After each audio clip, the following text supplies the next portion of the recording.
Assalamualaikum warahmatullahi wabarakatuh.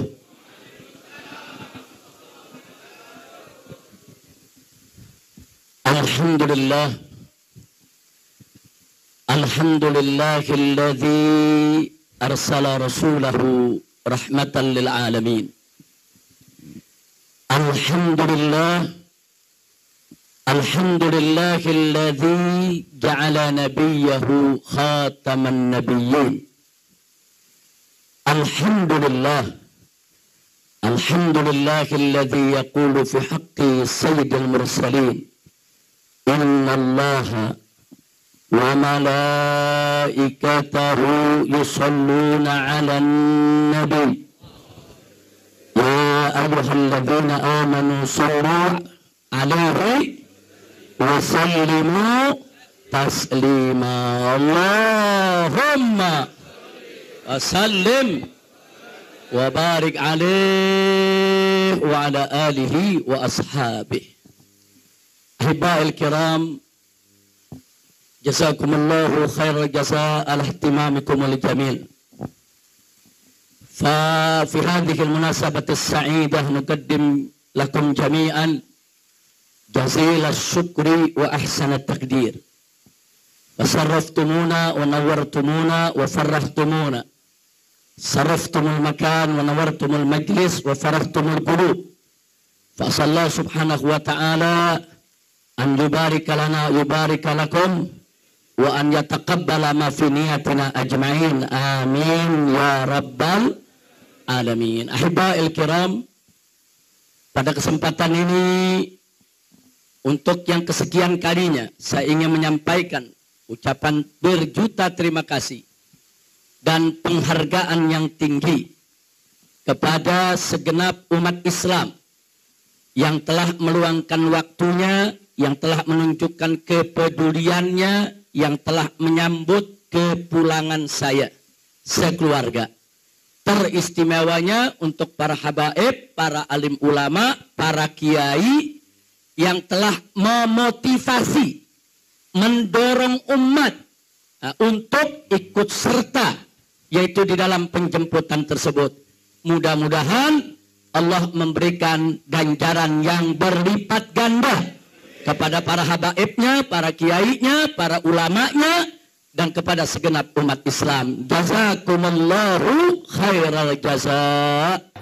Setelah tadi kita dengarkan satu persatu sambutan demi sambutan yang disampaikan oleh para perwakilan dari berbagai daerah, maka yang ingin saya sampaikan pertama, dari kemarin sudah banyak sekali daerah yang mengundang saya. Nah, tapi belum ada saya terima satupun juga. Saya hanya katakan insya Allah dalam waktu dekat secepat-cepatnya Dewan Pimpinan Pusat Front Pembela Islam di bawah koordinasi ketua umumnya yaitu Kiai Haji Ahmad Sobri Lubis yang akan membuat jadwal safari dakwah ke daerah, insya Allah. Nah, maka itu saya minta perwakilan-perwakilan daerah tadi yang memang ingin, yaitu kita sambangi, kita datangi dalam waktu dekat ini, semua koordinasi dengan Kiai Haji Ahmad Sobri Lubis, karena semua mesti tertib, semua mesti teratur. Apakah nanti Kiai Haji Ahmad Sobri Lubis akan atur dari Jawa Barat ini, dari Jakarta dulu, Banten, Jawa Barat, Jawa Tengah, Jawa Timur, sampai ke Madura, sampai ke NTB sana saudara, kemudian nanti dari Sumatera, Kalimantan, Sulawesi, sampai ke Ambon sana, dan seterusnya.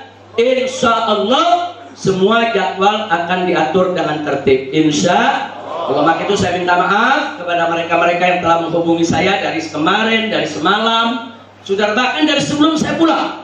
Nah, saya ada di Mekah, udah banyak yang kontak, Habib nanti tanggal sekian, ini tanggal sekian, ini tanggal sekian. Jadi saya minta maaf kalau sampai hari ini saya tidak memberikan jawaban. Nah, adapun besok, saudara, insya Allah yaitu hari Jumat, saya akan berusaha untuk hadir di tempat maulid Sayyidil Walid. Nah, perlu Anda tahu juga bahwa Sayyidil Walid Al-Habib Abdurrahman Al-Habib Ali bin Abdurrahman As-Sagaf juga guru saya. Beliau dulu punya majelis taklim rutin di Masjid An-Nur Tanah Abang ya, Pak.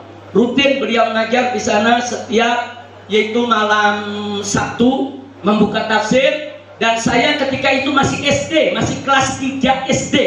Itu saya duduk belajar dengan beliau di masjid tersebut sampai saya lulus SMA. Jadi artinya kita ini dulu dibawa-bawa oleh kita punya saudara dari majelis ke majelis ya ikhwan.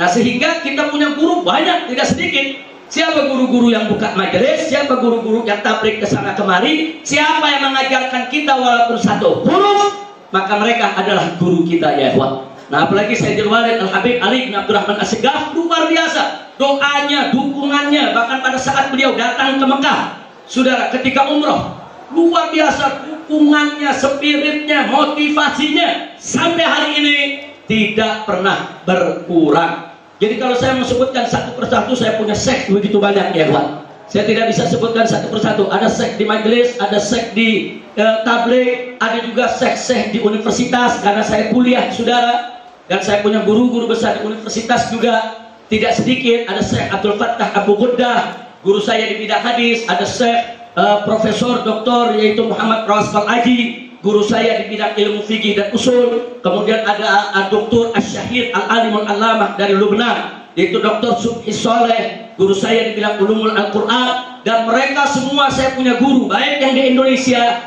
maupun yang di universitas, semua muttasilus sanad, saudara. Alhamdulillah. Ini penting untuk saya sampaikan saudara, supaya tidak ada lagi isu-isu saudara katanya Habib Rizik ini belajar sendirilah, baca kitab, nggak punya guru, nggak punya syekh. Barang siapa yang baca kitab sendiri katanya belajar sama setan.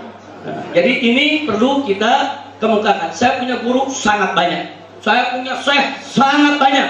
Jazakumullahu khairal jazaa. Semoga Allah memberikan yaitu ganjaran berlipat ganda kepada mereka semua. Baik, selanjutnya ya kawan, setelah saya sampaikan yang pertama tadi sangat penting sekali, berikutnya apa yang disinggung tadi oleh kita punya guru Syekhuna Al-Walid Kiai Haji Sukron Makmun, saudara, luar biasa.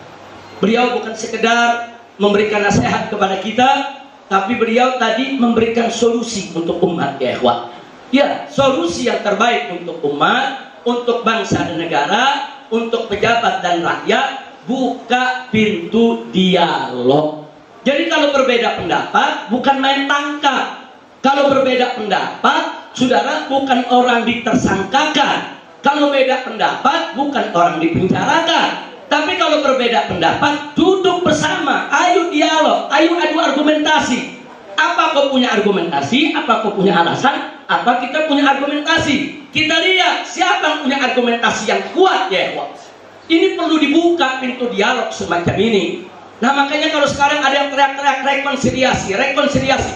Mana mungkin rekonsiliasi itu bisa digelar kalau pintu dialog tidak dibuka, saudara. Buka dulu pintu dialognya, baru bisa rekonsiliasi. Tidak ada kata rekonsiliasi tanpa dialog ya Pak. Dialog itu penting, dialog itu penting, saudara. Dan nggak boleh penguasa itu mentangkap kanan, tangkap kiri, kriminalisasi, saudara. Nggak boleh. Justru kalau ada berbeda pendapat, mestinya pemerintah itu senang, mereka dikritisi, mereka diberikan second opinion, yaitu opini lain. Nggak sampai di situ. Para pengkritik ini umumnya, saudara, mereka punya solusi yang mereka tawarkan. Pelajari. Kalau solusi itu baik, terima, jalankan. Kalau tidak baik, saudara, sampaikan di mana tidak baiknya. Selesai. Tidak perlu ada kegaduhan di tingkat nasional. Betul? Betul? Takbir.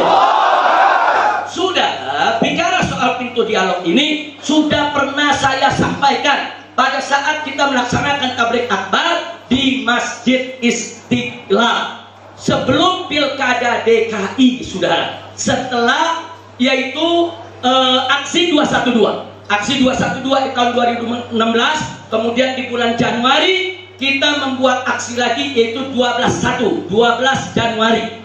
Saat itu kita gelar tabligh akbar di Masjid Istiqlal. Sudah kita tawarkan.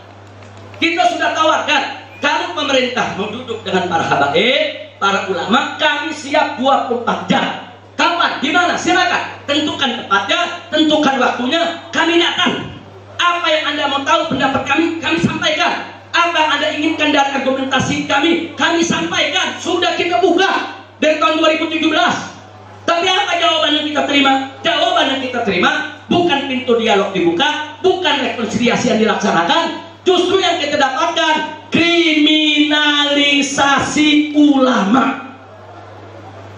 Nah, maka itu ke depan saya setuju betul apa yang disampaikan oleh guru kita tadi. Kita siap dialog kapan saja, tapi stop dulu kriminalisasi ulamanya, stop dulu kriminalisasi para aktivisnya, tunjukkan dulu niat baik.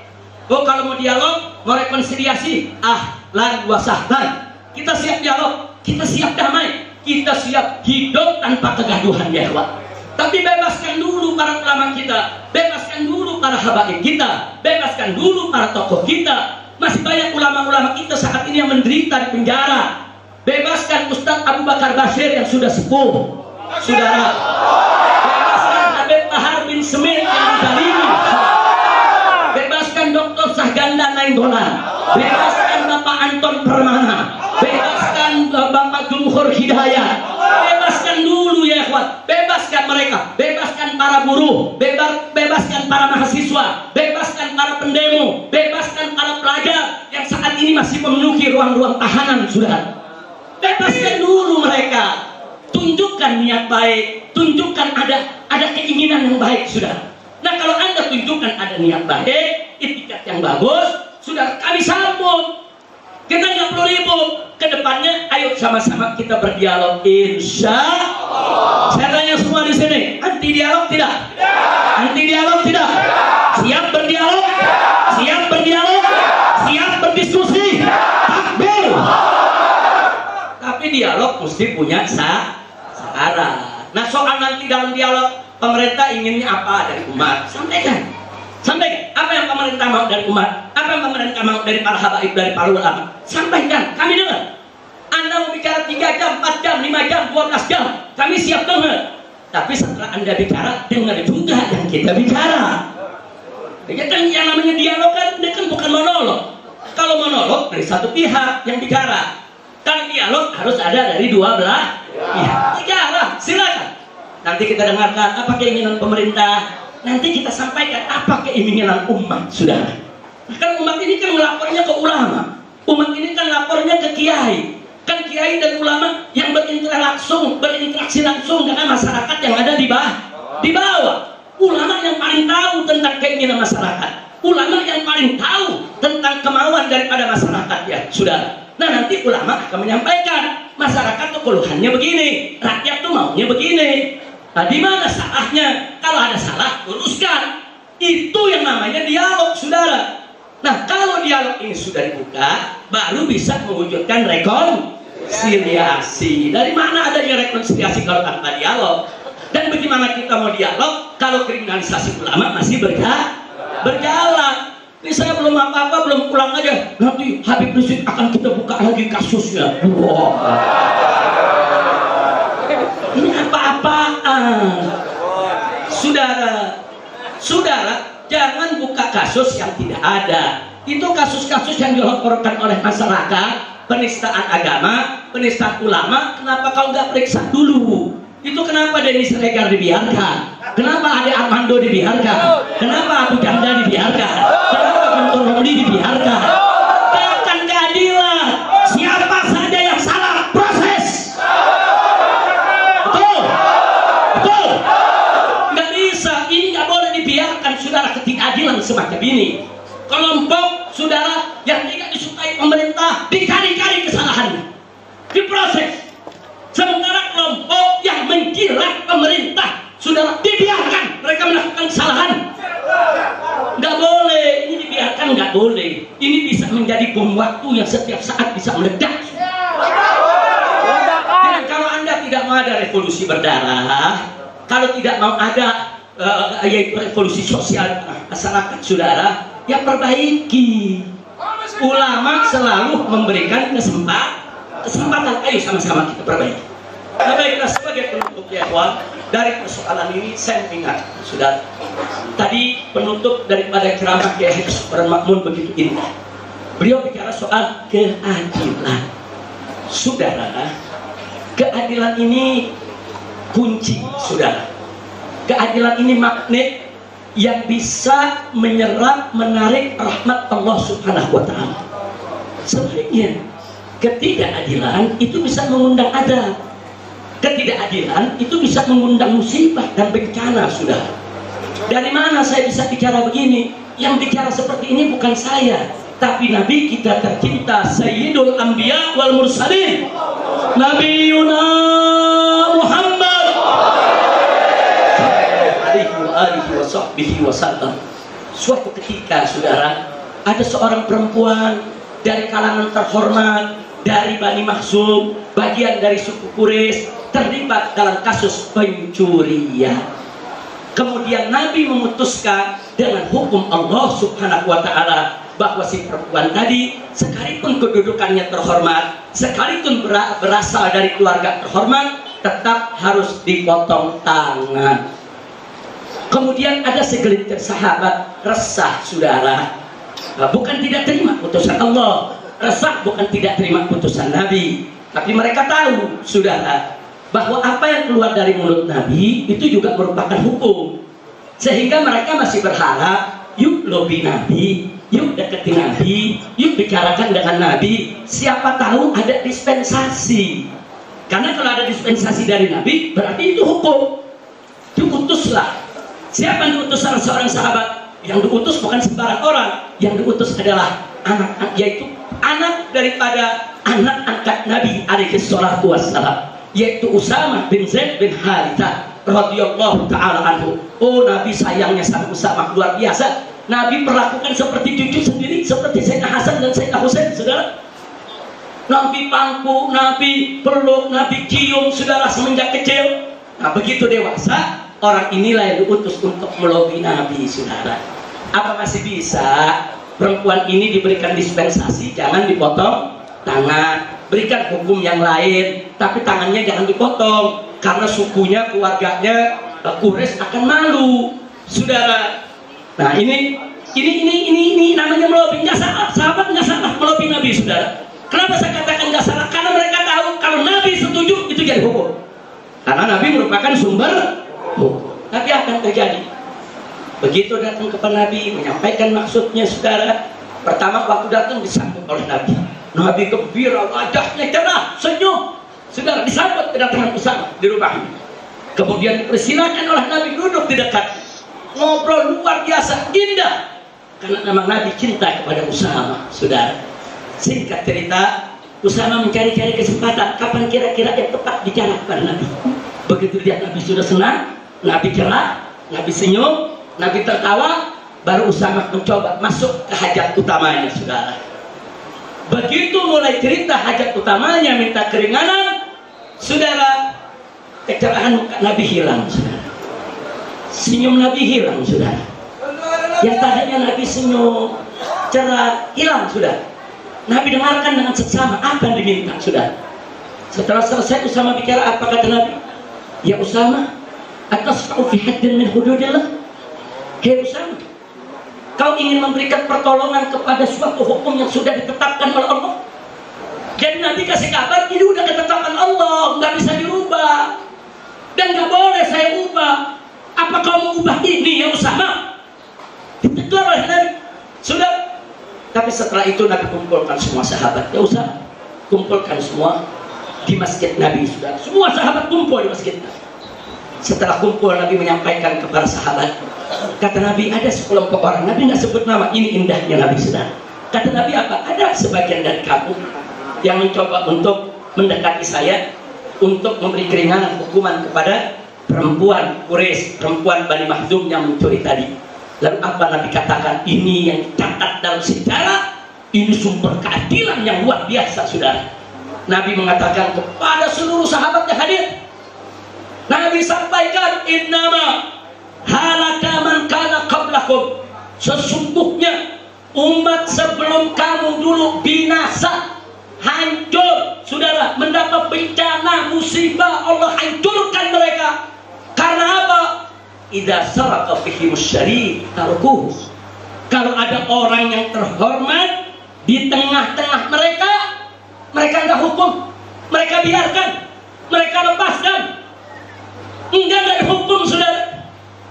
Tapi sebaliknya kata Nabi, wa idza saraka fihimut dha'if yuqam alaihi al-had.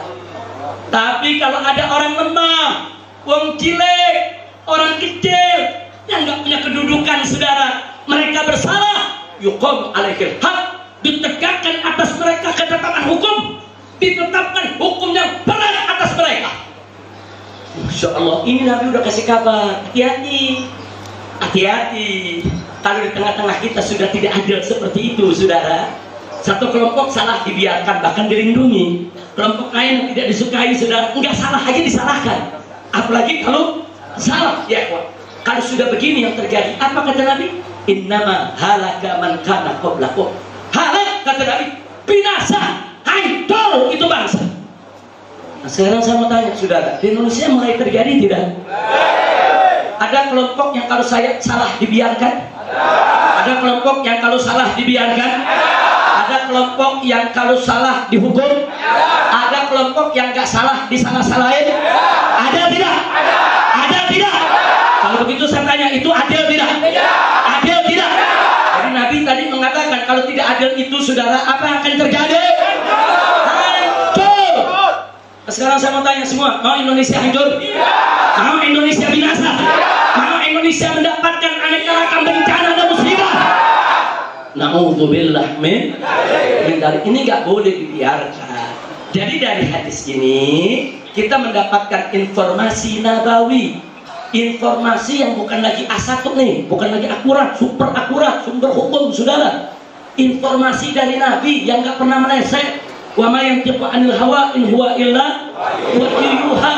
Ini informasi ilahi, informasi nabawi. Nabi menginformasikan kalau ketidakadilan sudah terjadi di tengah suatu masyarakat, suatu bangsa, maka mereka akan binasa. Nah, mudah-mudahan Allah selamatkan kita semua. Nggak sampai di situ. Saking perhatian dan pedulinya Nabi dengan keadilan, Nabi bersumpah depan sahabat, sudah. Nabi sampaikan kepada para sahabat, jangankan perempuan itu yang kalian bela, jangankan perempuan itu tuh yang tadi itu yang Bani Makhzum yang mencuri, yang katanya terhormat dari suku Quraisy, yang ingin kalian selamatkan, jangankan itu. Lam anna Fatimah binta Muhammadin, andai kata Fatimah putri Muhammad, Fatimah putri Nabi, jantung hati Nabi, kecintaan Nabi, Fatimah ummu abiha. Julukan Fatimah Zahra itu ummu abiha, ibu dari ayahnya, karena sepeninggal Sayyidatuna Khadijatul Kubra radhiyallahu anha, Fatimah yang menjaga Nabi, Fatimah yang melayani Nabi, Fatimah yang mengurus semua urusan rumah tangga Nabi. Makanya Fatimah Zahra alaihassalam, beliau dijuluki ummu abiha, ibu untuk ayahnya. Subhanallah. Dan nggak sampai di situ, Fatimah Zahra bukan sembarang wanita, wanita yang paling mulia, wanita yang paling suci. Nabi katakan bahwa Fatimah adalah sayyidatun nisa'il alamin, pemimpin perempuan semesta alam, sudah. Jadi kalau Nabi mengatakan lau anna Fatimah binta Muhammadin, ini menunjukkan tingginya kedudukan Sayyidatuna Fatimah, sudah. Jangankan perempuan Makhzum tadi yang mencuri, yang ingin kau lindungi, andai kata putriku Fatimah, jantung hatiku, kecintaan Nabi. Kalau anda Fatimah binta Muhammadin sarakat, andai kata Fatimah putriku tercinta yang mencuri, demi Allah, laqattu yadaha, demi Allah pasti aku potong tangannya. Subhanallah. Jadi hadis ini jangan disalahpahami. Hadis ini bukan merendahkan Sayyidatuna Fatimah Zahra, bukan. Hadis ini mengambil perumpamaan yang tinggi. Jangankan perempuan lain, Fatimah Zahra saja tidak kebal hukum, saudara. Subhanallah, walhamdulillah, wala ilaha illallah, wallahu akbar. Saya tanya, kalau gitu Nabi adil tidak? Adil. Nabi adil tidak? Adil. Nabi adil tidak? Sallu ala Nabi. Saudara, ini keadilan yang luar biasa. Enggak peduli siapa yang salah, saudara, enggak. Walaupun putrinya mencuri, potong tangannya. Subhanallah. Keadilan semacam ini yang kita butuhkan. Keadilan semacam ini yang dibutuhkan oleh umat Islam Indonesia. Bagaimana para pejabatnya, para pemimpinnya berlaku adil, bersikap adil, menetapkan hukum dengan adil. Karena hanya kalian yang binasa, tapi negara, bangsa, rakyat semua ikut binasa karena ketidakadilan kalian. Sekarang saya mau tanya, kalau para pejabat terus-menerus tidak adil, negara kita mau binasa. Saya mau tanya, apa Anda mau musnah dalam kebinasaan negara? Apa Anda mau binasa dalam bencana? Maka itu nggak boleh kita diam, saudara. Oh, ada yang jawab, Habib, kalau kita lawan nanti kita dipenjara, nanti kita dibunuh. Wallahi, penjara bahkan dibunuh sekalipun jauh lebih baik daripada kita mati dalam bencana akibat murka Allah kepada bangsa ini. Ujungnya mati-mati juga, saudara. Cuman mati dibunuh syahid, mati dalam bencana, saudara. Ini menjadi konyol buat kita semua. Nah, begitu saya mau tanya, Anda mau pilih mati syahid atau mati konyol? Siap mati syahid di jalan Allah. Takbir. Kalau begitu siap tegakkan keadilan. Siap lawan ketidakadilan. Takbir. Dan saya berjanji di sini, saudara, saya tidak akan tinggalkan umat, saya tidak akan tinggalkan Anda. Kita akan berjuang bersama untuk melawan semua ketidakadilan. Kita tidak mau negara ini dibinasakan oleh Allah ya. Harus kita lawan ketidakadilan tersebut. Jadi di sini, saudara, saya ingin sampaikan betapa ada seorang santri di Jawa Timur, saudara, membuat satu meme yang dianggap menghina petinggi Polri, dianggap menghina presiden. Saudara, langsung ditangkap, dipakaikan baju tahanan, saudara, ditayangkan di televisi, kemudian dikatakan ini penghina presiden, tidak layak hidup di Indonesia, diadili dan divonis penjara 4 tahun. Ini santri masih belasan tahun, saudara. Tiba-tiba ada anak cukong Cina, saudara, dengan membawa foto presiden, dia caci maki, dia pukul-pukul, keluar sumpah serapah, kata yang tidak elok untuk kita contohkan, saudara. Bahkan dia ancam, saudara, presiden itu kacung dia mau bunuh, tidak disentuh oleh hukum sama sekali. Apa ini negeri? Tegakkan keadilan. Oh, menurut mereka bahkan aparat keamanan di sini, saudara, menjadi juru bicaranya. Apa katanya? Oh, itu kan cuma lucu-lucuan, itu cuma bercanda. Innalillahi wa inna ilaihi raji'un. Kalau anak cukong Cina boleh bercanda sedemikian rupa, kenapa yang anak santri nggak dibilang bercanda juga? Kenapa? Kalau anak cukong Cina dibebaskan, santri bebaskan juga, saudara. Betul? Yang santri dihukum karena dituduh menghina pemerintah, ya anak cukong Cina hukum juga dong. Itu namanya keadilan. Kita nggak minta diistimewakan, enggak. Umat Islam tidak minta diistimewakan, saudara. Umat Islam tidak minta diistimewakan dalam hukum. Tegakkan hukum yang adil, yang salah proses hukum sesuai dengan hukum yang setimpal. Betul? Takbir. Tapi kalau begini caranya, saudara, yang menjilat rezim, yang menyanjung-nyanjung rezim, yang membela-bela rezim, salah apapun dibiarkan. Sudah dilaporkan oleh masyarakat, dilaporkan oleh kiai, dilaporkan oleh santri, dilaporkan oleh masyarakat, enggak diproses. Sampai kapan kita diam lihat begini? Sampai kapan? Ini kalau terus-menerus dibiarkan, hancur binasa kita punya negeri, saudara. Nah, inilah yang saya maksud, perlu kita melakukan revolusi yang kemarin tidak adil, besok wajib adil. Yang kemarin suka bohong, besok tidak boleh lagi bohong. Yang kemarin suka ingkar janji, besok tidak boleh ingkar janji. Yang kemarin terlanjur khianat, maka besok wajib jaga amanah. Setuju tidak? Saya tanya, kira-kira kalau pemerintah melakukan revolusi akhlak, dukung tidak? Dukung tidak? Patut ini sebarkan, biar pemerintah dengar. Kami siap mendukung Anda kalau Anda melakukan revolusi akhlak. Kalau Anda besok berbuat adil, kalau Anda menegakkan keadilan, kalau Anda merubah segala kezaliman ini menjadi ketaatan kepada Allah, kami hormati Anda, kami siap tunduk kepada aturan Anda. Betul?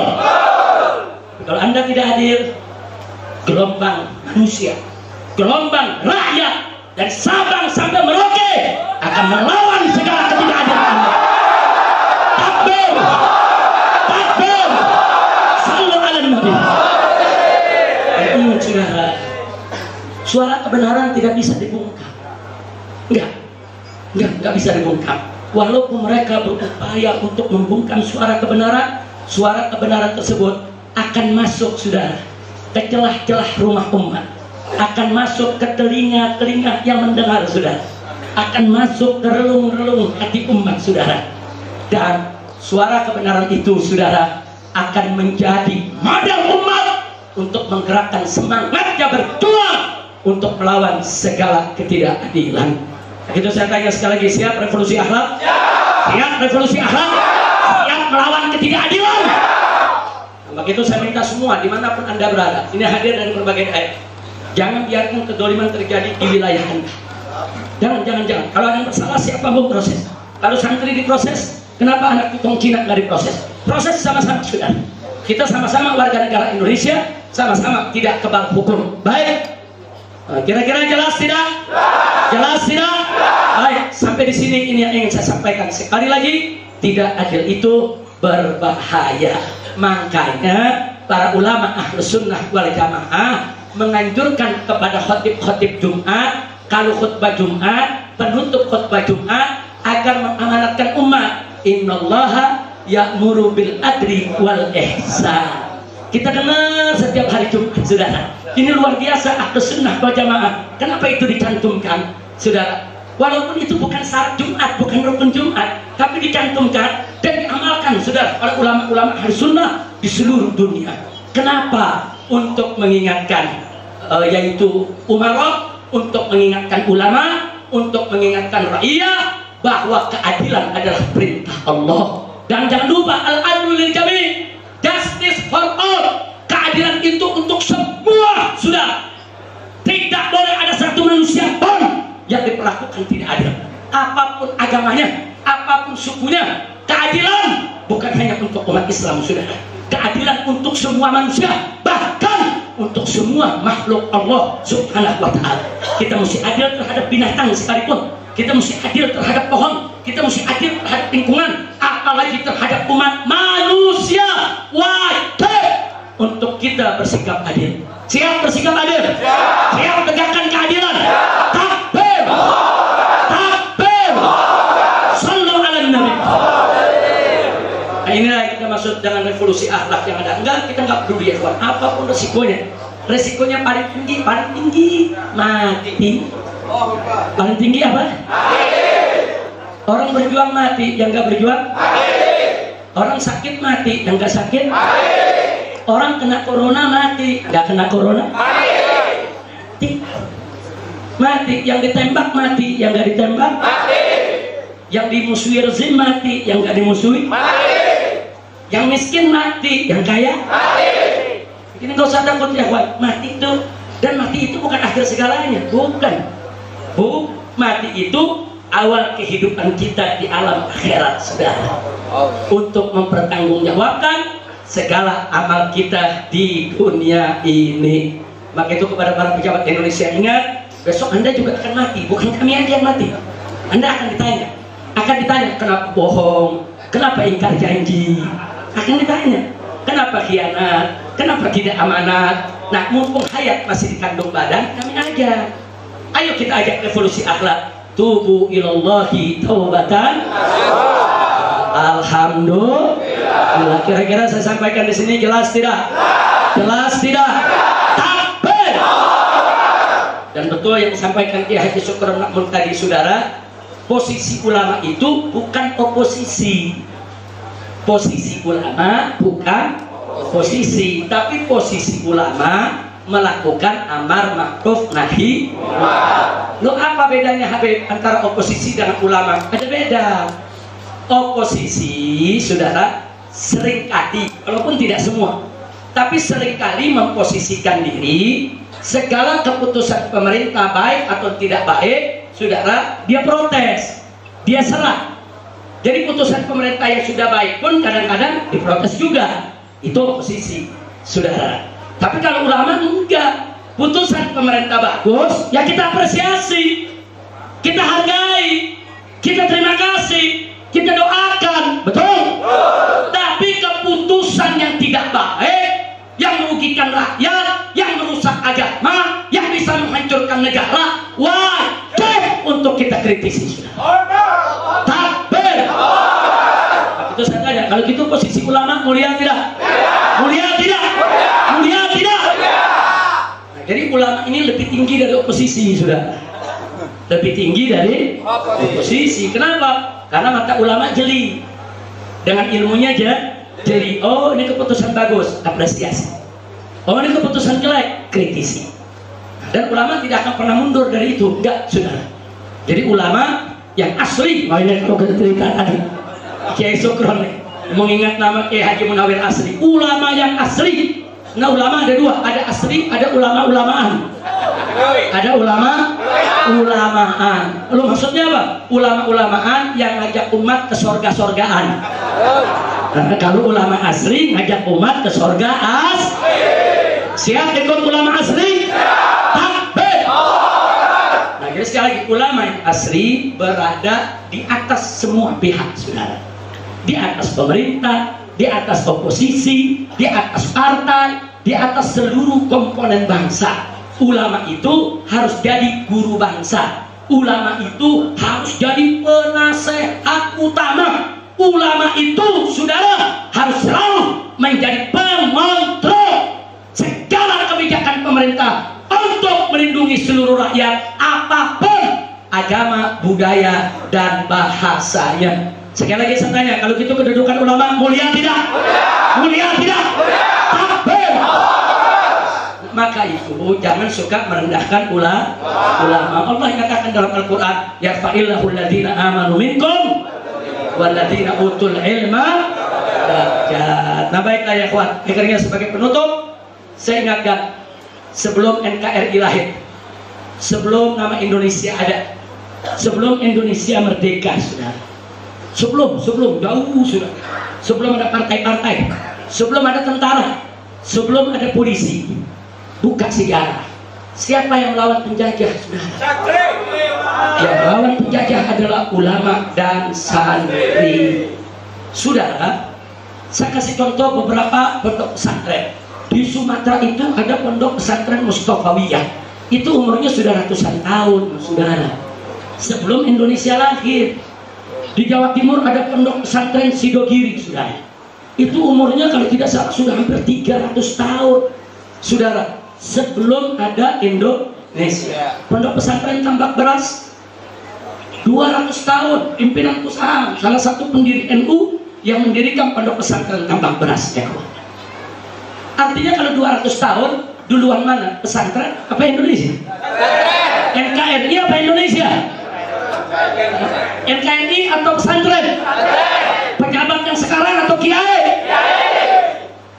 Jadi jangan begitu udah merdeka, dapat jabatan, gaji gede, enak-enakan, ulama dikriminalisasi.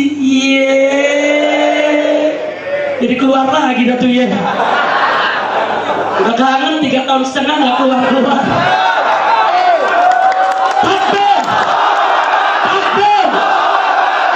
Mestinya betul yang dikatakan oleh Kiai Sukron tadi. Kalau ada ulama-ulama yang kritis, ajak bicara, ya ikhwan. Bukan ulama dikriminalisasi, ulama dikriminalisasi, santri ditangkepin. Apa? Ente belum lahir, ulama udah berjuang. Ente belum lahir, santri udah berjuang. Justru akhirnya NKRI, merdekanya Indonesia, dengan izin Allah, berkat perjuangan para ulama dan santri. Sekarang saya mau tanya, ulama dan santri yang merebut kemerdekaan, sekarang kemerdekaan ini mau direbut oleh kaum oligarki, oleh para koruptor, oleh para bangsa-bangsa, oleh para bajingan yang ingin menghancurkan negeri. Anda ridho tidak? Ridho tidak? Siap jaga kemerdekaan? Siap jaga warisan ulama? Siap jaga NKRI? Siap jaga Pancasila? Siap jaga Undang-Undang Dasar 1945? Siap jaga Bhinneka Tunggal Ika? Takbir! Siap singkat para pengkhianat? Siap singkat para bajingan? Takbir! Sallu ala Nabi. Ini yang saya mau sampaikan. Jadi sekali lagi, Indonesia adalah warisan pertama. Ulama dan santri memperjuangkan kemerdekaan Republik ini. Dia pangeran Diponegoro, sudah. Bagaimana pakaiannya? Pakai baju tentara, polisi, apa ulama? Imam Boncol. Bagaimana pakaiannya? Pakai sorban? Pakai jubah? Pakai imamah? Nggak pakai piki polisi? Nggak pakai baju tentara?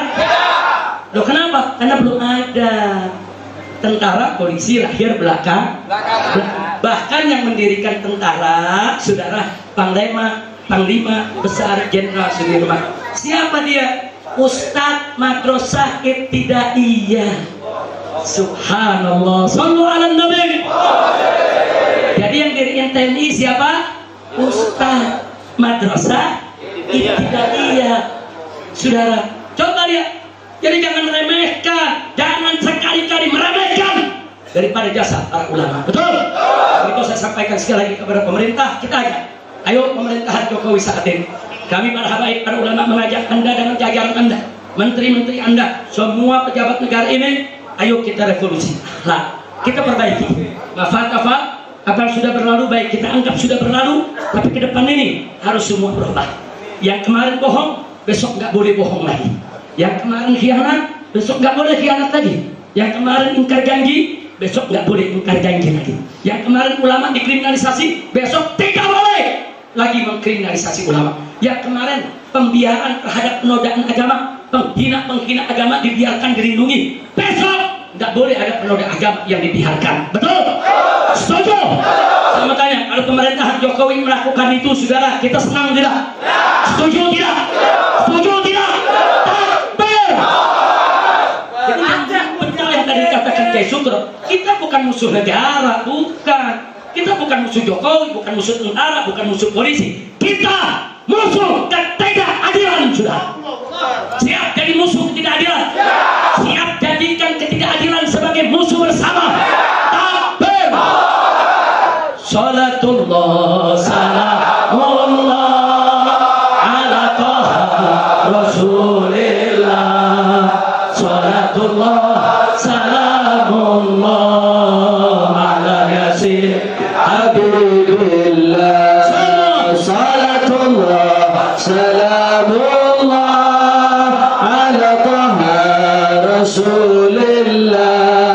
Salatullah salamullah ala yasin habibillah. Tawassalna bismillah wa bil hadi rasulillah. Tawassalna bismillah wa bil hadi rasulillah wa kulli mujahidin lillah bi ahlil bahri ya Allah. Salatullah ala taha rasulillah. Salatullah salamullah ala yasin habibillah. Ilahi sallimil ummah minal afati wan nikmah. Ilahi sallimil ummah minal afati wan nikmah. Wa min hammin wa min ummah bi ahlil bahri ya Allah. Salatullah salamullah ala taha rasulillah. Salatullah salamullah ala yasin habibillah.